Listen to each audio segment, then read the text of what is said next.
লঙ্কায় যে যায় সেই রাবণ হয়। আনা হলো মোমবাতিটিকে, আর তার সাথে এই ছোট্ট জলের গ্লাসটিকেও। এইবার এখানে জ্বালানো হলো আগুন।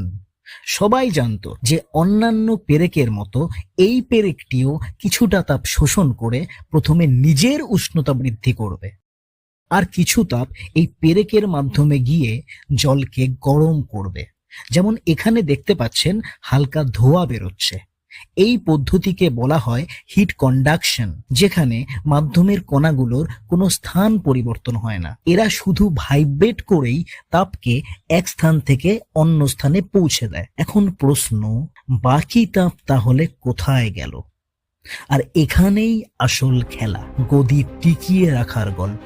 যেমন এখানে বাকি তাপ এই অনেস্ট পেরেকটি চারিদিকে দান করে দেন, যাকে বলে তাপের বিকিরণ বা